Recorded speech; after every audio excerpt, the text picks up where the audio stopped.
We are back with another episode of the Black Box Podcast. I'm your host, Ahmed. And I'm your host, John. And this time we have an interview with a good friend of mine, Rondell Payne. He is a Division One soccer player at Stony Brook, so that's how we know him. But he grew up in Trinidad, so we kind of just go through his journey of leaving his family, getting recruited at the high school level, finding a Division One school in America, coming over here, leaving his family, figuring out how to make all these adjustments to being on his own, training, and we also talk a little bit about going through the COVID year, missing out on a year of eligibility, getting that year of eligibility back, and now he's doing a post grad year, getting his master's, and he's really just trying to lock in and then hopefully secure a spot on a team at the professional level. So I think it's a good one. Rondell's a cool dude, and he was absolutely it was amazing talking to him. So this is definitely a good one. But yeah, let's just get right into it.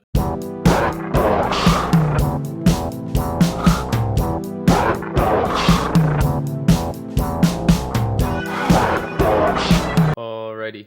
Rondell, thank you so much. Glad we could finally get you on the podcast. You want to just take a second before we jump into stuff and introduce yourself a little bit? Yeah, of course. My name is Rondell Payne. I'm from Trinidad and Tobago. I'm an international student athlete here at Stony Brook. I play in Division One soccer. Uh, and yeah, I came here. I started this process in 2018. So I graduated uh in May of 2022, and now this fall I'm supposed to be starting my masters in finance. So that's been my journey. A brief, brief uh, second of my journey so far here in the United States. So Gotcha. Okay. I guess, was it because of COVID that you missed a season, that you're coming back for your master's to be an athlete, or did they give everybody an extra year of eligibility? yeah. Every sport was given a extra year because nobody will allowed to play competitively during the year of COVID, which was 2020. So that's my junior year. So we were training, but besides that, we didn't play any games competitively. So each sport was given an extra year. We refer to it as the COVID year. Um, so yeah, that's why I was given the opportunity to to do another year here. So Awesome. Yeah, no. If you guys didn't have the COVID year, are you still eligible to play like a D1 sport as a master's student, or do you have to be an undergraduate student? no, how it works is actually you're given 4 years. So I started in 2018. If I didn't, if we didn't have the COVID year, I would have been done uh in May of 2022. So each athlete is given 4 years. Sometimes athletes start and they do 2 years and they want to take a gap year. They still have 2 years of eligibility. So I would have been done actually, but because of that, again, I was given an extra year. Uh, so Gotcha. yeah. How did Stony Brook come into the conversation when you were looking to come play in the US? Like, how does that process work when you're living in Trinidad trying to get recruited to Division One hmm schools? And yeah, I guess, could you explain how that process worked? So 2017 was my senior year in high school. Uh, Stony Brook was just one of the schools that reached out to me. UNC reached out, St. John's reached out, Stetson reached out, College of Charleston, Jacksonville. There was a couple of schools that reached out that were willing to give me full scholarships actually. That's Um, awesome. but that was only due to me having a really good season in my senior year. I mean, I've been playing well before that, but I didn't really make up my mind or make the conscious decision to pursue soccer in the United States. As of my senior year. So it was a really long process. From having people to come to videotape games, having people to pay to make a video, a highlight video, and put together with training and stuff like that. Yeah. So that's basically the process. I could speak about the process, the details and stuff like that. Yeah. But I guess so. Like you said, you had to ask people to like make videos and yeah, kind of yeah, like edit this stuff. So you had mixtapes to send out. When you made yes, that yes. conscious decision, were you like, okay, now I got to start making some content of how I play, and then you were like sending them out to people, or did you have someone that was sending it out to the right people for you, or is there like a portal where you upload things and then they get to look at it? Good question. So I had one of my coaches back home, Coach Anthony Sherwood. He really helped me, in this process.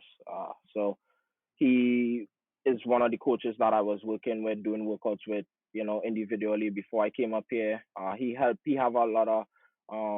He's well known in the football, slash soccer world, here in Trinidad and in the United States. So there were a couple of, coaches that, he knew, personally, that he could, um, send on my videos and stuff like that, put in a little word, here and there, but ultimately, it all came down to me, playing well. He could only help me if I was doing well, so, Of course. yeah. Um, I guess two like quick questions that I just wanted to ask Mm-hmm. before I forget. Do you still call the sport football or soccer? That's a good question. I still use football from time to time, to be honest. But recently I've, been, more conscious. It's my fourth year here. So, if I'm speaking to someone from here or, I would say soccer because obviously, there's football. Um and Yeah. it would be confusing. So I do change up, but sometimes I do make the mistake and, say football because that's what I grew up saying. Yeah. You know. Yeah. Um but I'm better at it now. My first 2 3 years it was terrible. Everyone thought you So were playing on the football team. American yeah. football. Yeah. Yeah. I guess Exactly. the other quick question is what position do you play, and have you played this position like your entire like soccer or football career? So I play. I've always played in the defense. Anywhere in the defense actually. But when I was recruited to come here, I was recruited as a center back. So but in coming here, and then being, having to compete with so much competitive players, my first year, my first 2 years actually, I played right back. You know, uh, I mean, I did really well there.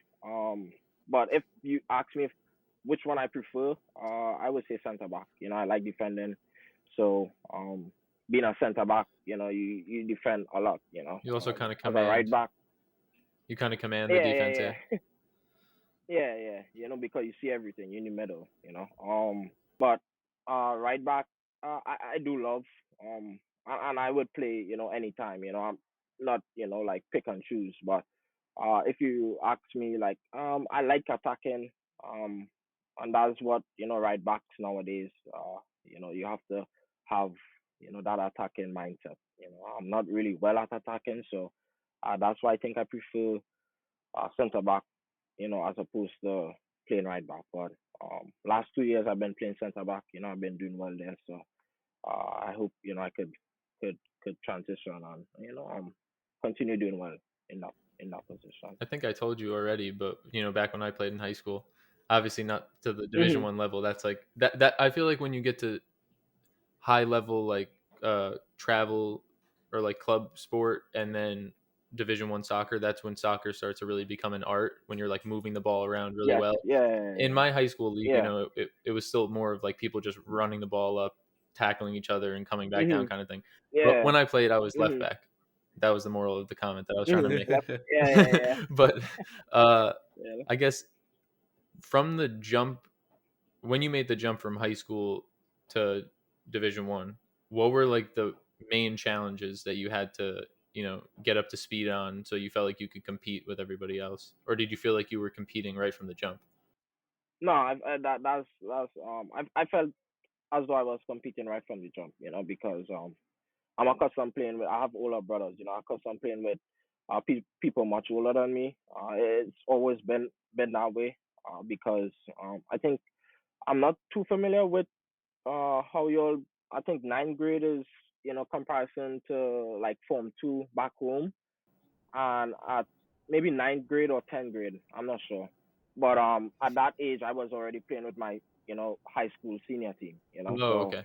I was already playing with guys older and stuff like that. So I don't think it's ever been uh like me having to catch up. Obviously, it's different. Yeah. It's competing uh at your level. High school. You might have you being a really good player, and then the next player is an okay player. But college, especially D1 too. Everyone is really good. Even the person you're competing with, it's excellent player too. So So I guess, yeah, it was it was different. But I think I adjusted pretty well. it's more at that point just trying to get the edge on everyone around you and being a little bit Ex- better. But yeah, exact exactly. That's all what it comes down to. Having that edge. So Got you. Is but everyone could play. Yeah. Was there like a lifestyle change or like some like weightlifting that you had to do specific for playing at the D1 level? Yeah, actually, there's way more fitness uh that you have to do. When I Before I came up here in 2018, I was working with a personal trainer back home. So she's a really good trainer actually. And she had me doing a lot of weights and conditioning and stuff like that. But even coming here, I still had more to do. So um, it was an adjustment. Doing more weights obviously in college than high school, and having to be fitter and stuff like that. It's tough, but um um I yeah, think again that kind of comes down to, like I was just talking about, that edge. When you're in high school, if you're a really good player, you don't have to do those extra things because you're already so much better skill wise. But then when you get to college and you're exactly. competing at such a high level, you got to be taking care of your Yeah, nutrition. You got to be lifting weights to get that little bit of extra strength, yeah, improving your jumping ability as a exactly. defender, so you can get those head Mhm. balls. I All that feel stuff. like Yeah, yeah, I exactly, feel like exactly.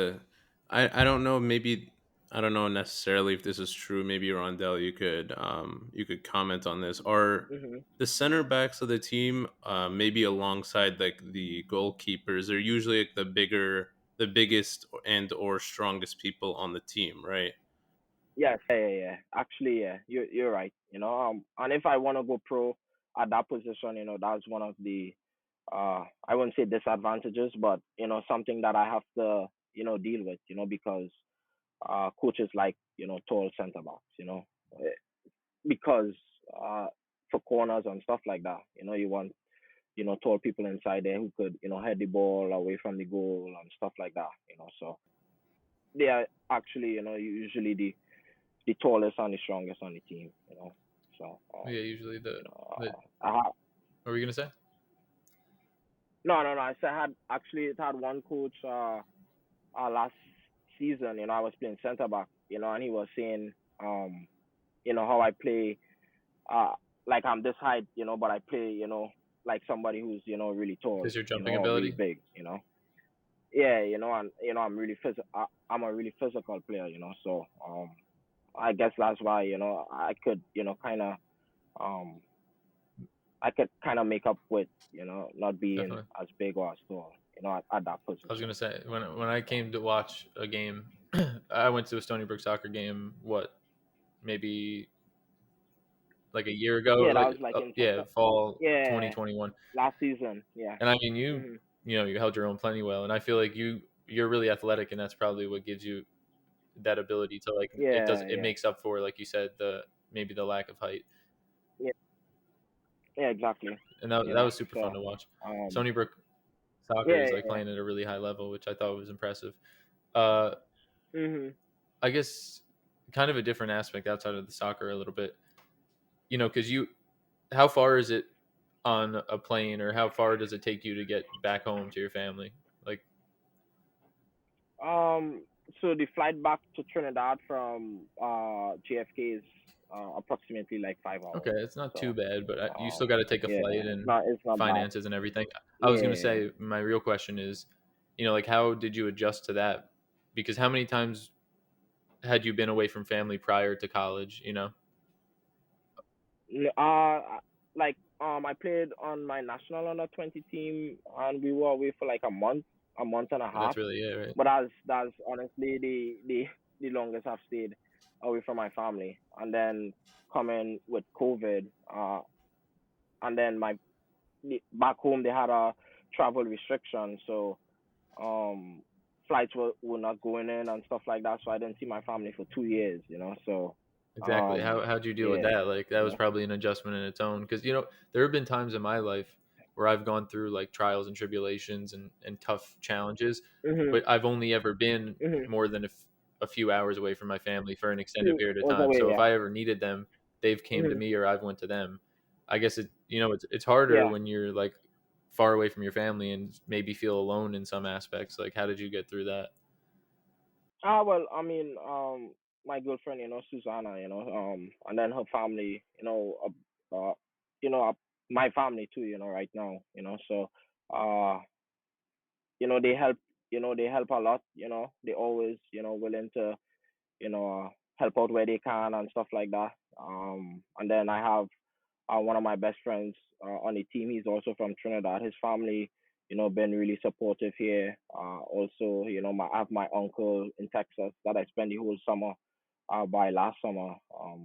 So I have people around that could help, and give me that emotional support, financial support if I do, and just just being in my corner, Yeah, um, Yeah, that's of awesome. so course. yeah, that's a big help actually, because I don't think I would have been doing this well if I was alone. If I didn't have my girlfriend, or if I didn't have people that I could rely on. Yeah, of course. So um yeah. Um, so So I know earlier you mentioned that you're looking to play professionally. Do you know where you yeah. want to play? Like, do you want to play in the U.S. professionally, or do you want to go somewhere to a different country, maybe back home? Like, do you know what you want to do, or is it kind of just up in the air for now? I have an idea. It's still not solid or solidify in any way, but I do have an idea of where I want to go, and I'm working towards it. Obviously, I would like to play pro, and if given the chance, here in the United States, that would be a really big deal, because the MLS keeps getting better. So each football player, if you ask them, they would want to play professionally in Europe. But given the circumstances, and given uh where I'm from and stuff like that, there are limitations to that. So obviously I'd want to go pro, but it's kind of take it where I can. Yeah, yeah. In that out, yeah. I guess So is it have you had to prepare similarly to how you did at the end of high school, where you have to start reaching out to the right people, having certain conversations? Maybe you're thinking about, I don't know, getting an agent or things like that. I don't know. What's the preparation? so in college, one of the rules, we're not allowed to have like agents while being in college, because that could affect your eligibility and stuff like that. So it's basically just kind of marketing yourself as right now. You make videos, you put it up on your social media. Sometimes your friends repost your videos and stuff like that. But that's where that's as far as it goes. I feel like that's also something that's But that's changed a lot. Is maybe 6, 7, 8 years ago, right? I mean, even a little bit farther back, when social media wasn't as Mhm. established, it was probably a lot harder to Yeah. self promote yourself. But now that you can go on social media and everyone's using Yeah. it, there's LinkedIn, there's Facebook, there's Instagram for a lot Exactly. of people, just Exactly. because that's where everyone really is at. But you can make there are people that have gone viral and gotten themselves a college scholarship or a pro deal because of Yeah. just the self promoting, and maybe a video or two went viral or something like that. Yeah. Exactly. Yeah. Yeah. You're right. Yeah. You're right. You're right. Or this is a bit of a random question, but are there any like Mhm. unique tricks that you're able to do either with the ball or without that you think could make a viral video?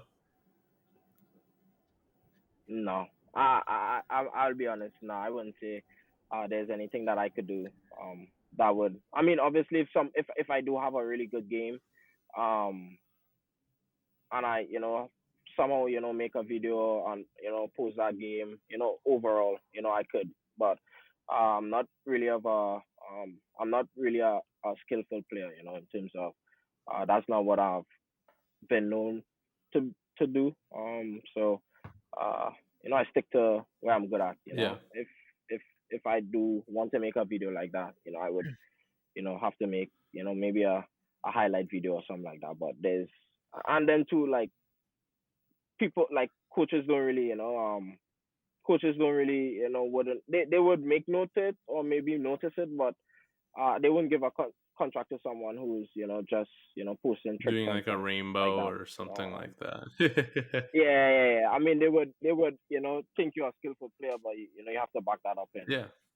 in the game. Yeah, one like something like a very, I would say, maybe specific question to you, Rondell, is I know like Uh huh. um in football or soccer and similar to other sports, I feel like Uh offensive huh. plays are a lot easier to make a highlight reel with, right? Like if you, for example, Yeah. played a striker, like you could have a video of all of your goals or all of your free kicks or something like that. But as a Mhm. defender, even though like it's arguably you're like the, like especially a center back, I would think you're like the anchor of the team. Is it That's literally what they harder? call it. Yeah. Mhm. Is it harder to make Is it what? is it I was just harder saying. to make Sorry. the I was just saying that's what you call it. You just Uh. call it an anchor. The center back is usually the anchor. Yeah. Yeah. Yeah. Is it harder to make a um. video? I. I. I wouldn't say that. I think offensive players and defensive players are given, the, like, each of them could make a equally good video. Center backs, obviously, as a defender and as a offensive player, coaches, or why you'd be making a video, you'd be implementing different, you know um skills.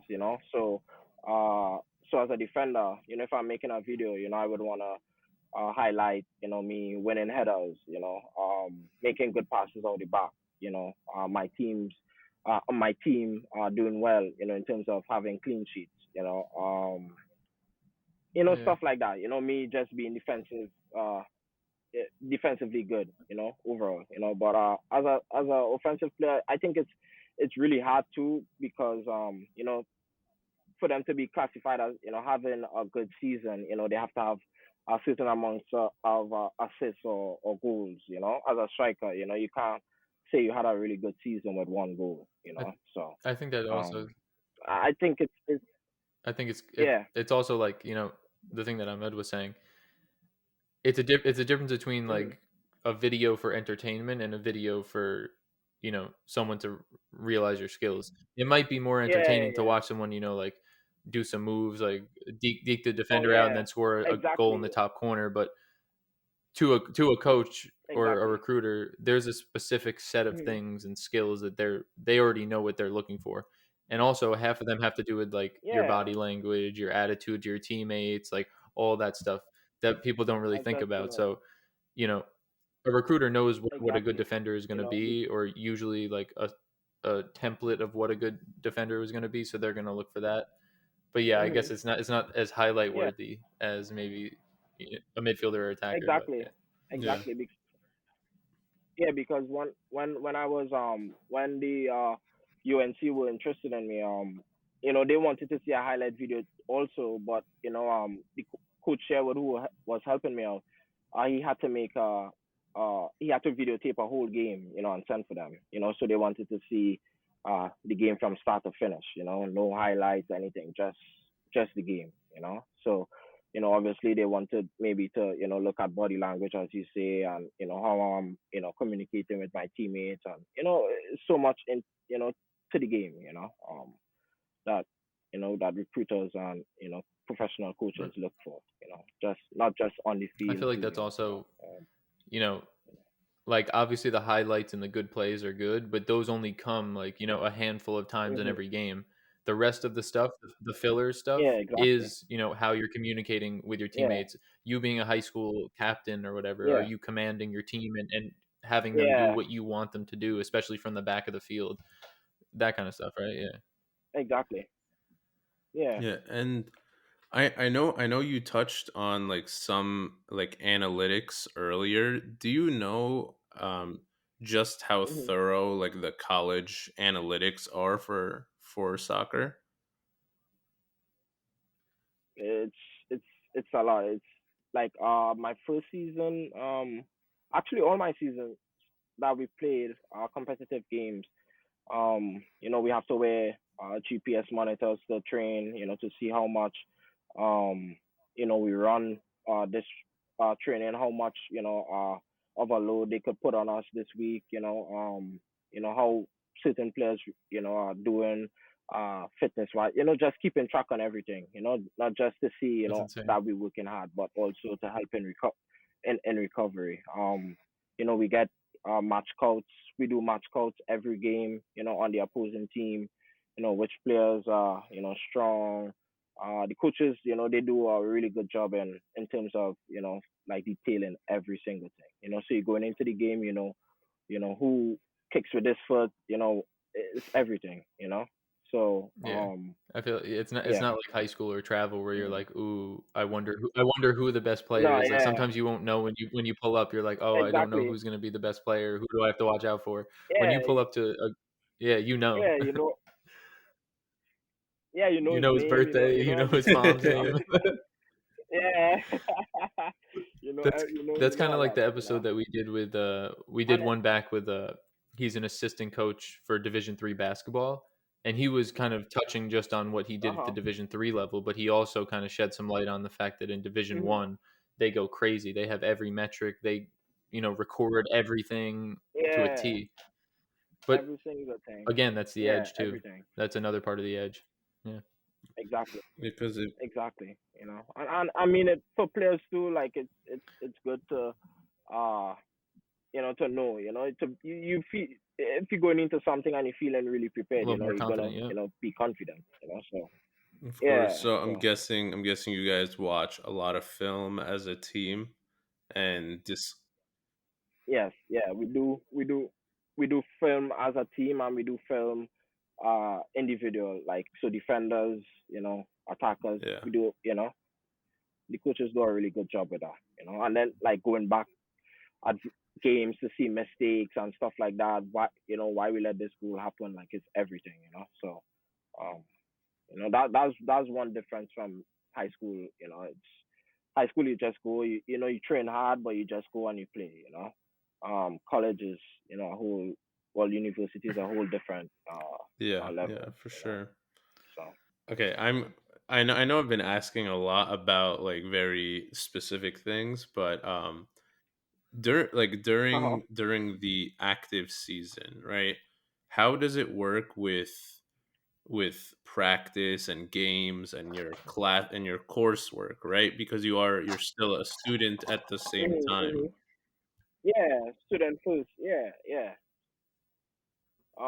So for season, um so for each class we get a form that says, which games uh, we're gonna be missing and stuff like that. So we give our professors that, signed by our academic advisor, every semester. So they know, you still have to send them an email and say, oh, professor, I'm gonna miss this class, or this exam because I have, a travel, or I have a game, I have to travel this day and stuff like that. Um, but yeah, what was I mean, it? so like, or are the professors at Stony Brook like understanding of everything? Like, they don't Yeah, yeah, yeah, they yeah, don't yeah. really have a My bad. choice, right? Like Yeah. you. Yeah. Yeah. They like for and like if you so we are fall sport, in season, we are allowed to miss games if we have, like a game schedule or travel schedule for that day or week or whatever. Um, but in the spring, um, you have to go to all classes, because we're not a spring sport. You have to go to every exam. We don't have training on weekends in the spring, so and then we don't have like we don't travel and stay in hotels in the spring, so we're not gonna miss any Gotcha. class or any exam, but in the fall, as a whole different ball game, we actually miss a lot of class and stuff like that, but it's always good to have people that in the class that could give you the note that you miss, or give Yeah, you important information, yeah, yeah. Of yeah. course. I So guess. back to like just any day during the fall semester, like what is like your daily schedule Uh-huh. look like? Do you have practice in the morning and then classes and then something else at night? Like, how does it look? Uh-huh. Uh, so it changes every semester, every season, I should say, because we have something called a training block. So each year, each team, has a specific time that they have to train. So my first year, we trained in the morning. My second year, we trained in the evening. So I had to make classes or make my schedule around training. Because athletes are given chance to enroll in classes before regular students because of Yeah. this reason, um You actually so get to pick classes first, right? yeah, Before so everybody. You get to pick classes before uh everyone, right? yes yeah, we do, we do get to pick classes Uh, I before remember what I was gonna say too. everyone. Sorry. Uh, the reason why it's all just commonplace for you to be able to miss classes and exams for travel and everything is because the school puts a lot of money into Uh-huh. the scholarships for you guys, the equipment, the coaches, Yeah, the yeah, yeah, trainers, nutritionists, yeah. everything. So if you think about it, also Mhm. college sports is also like a revenue stream for the school. So they're looking at you as a way for them, Yeah, exactly, obviously to advance your career and hopefully get you to the next level Mhm. and get Yeah, your my educate, education yeah. for free or for very Mhm. cheap cost. But it's also for them to Yeah. make money. Mhm. So they're Yes, not going to yes, want to lose yes. money by you just sitting in on one Yeah, class yeah. or something or one test. Yeah, you're right. Yeah, I'm missing a game. Yeah, you're right. especially at Division 1 level, I feel. Yeah. Yeah. Yeah. Yeah, I guess. but it is. Yeah, Oh you no. you you, you could go on. You could go on. I guess like I just had like one last question. What were the Uh-huh. other schools that you guys played? Like, were you playing like mostly in the northeast of the U.S. or was it like all over the country? Like, how was that? Uh-huh. So my first. So this season, we actually just entered a new Yeah. conference, CAA conference. So we're gonna be playing new teams. So my first 4 years, we were in America East, so we were playing Vermont, New Albany, New Hampshire, um, UMBC. Binghamton. Who else? Yeah, Hartford and Binghamton, Hartford. Those schools. Yes, East Coast. Because I never took a plane ride to go anywhere. Because we never had to. So we just Hmm. we do bus rides. And sometimes we use the ferry. But other than that, uh, And now yeah, you're playing who? it's just, As a and then buck. yeah, we in, Caught it yeah, live. sorry, sorry, sorry, No, you're good. sorry. Yeah, so now we play So we CAA now. So we play new Northeastern. We play. Monmouth. I'm I not I really actually like saw familiar with a little screenshot. the Let me bring it up. Opera. It's from the basketball team, but Yeah, pretty similar. yeah. It's all the same Stony school, Brook. but we play a couple schools in Carolina and stuff like that. So I think Okay. we're gonna be traveling It looks a little bit like more sorry. this It looks season. like you're playing teams like Northeastern, Towson, UNC Yeah, Wilmingham. Is that UNC? Monmouth, yeah, Hofstra, Drexel, William and Mary. sure, yeah, So yeah. it definitely seems like jumping from the American East to the CAA was a bump up in the competition, right? And it was good for the school. Yes. We actually, as a program, been doing really well. So it was inevitable to, them, and then Stony Brook on the, administration, they really uh ambitious, they want more for the student athletes, they want us to, be challenged more and stuff like that because the universities we're gonna play now.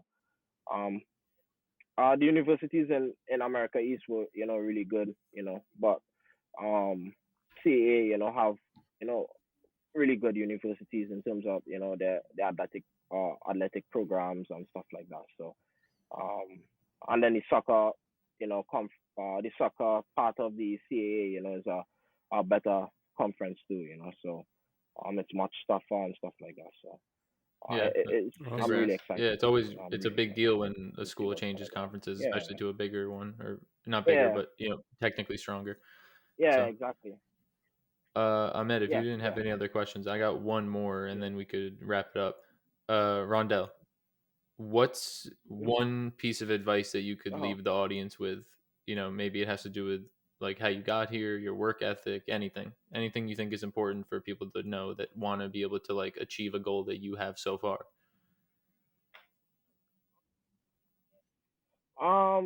There's gonna be a lot of sacrifices, back home, I trained a lot, I wasn't able to. I was able to, go out with friends and stuff like that, but I wasn't able to, go out a lot, I spent most of my time training, in the gym, on the field, stuff like that, trying to improve my game, and that, speaks for itself, I was able to go to the next level in terms of, coming to a D1 college. I'm doing well, not just coming and, being a spot on the roster or, just a number, I'm actually, Of course. I could do better, I'm not, satisfied with, how I've been doing, but I am, thankful, and I am,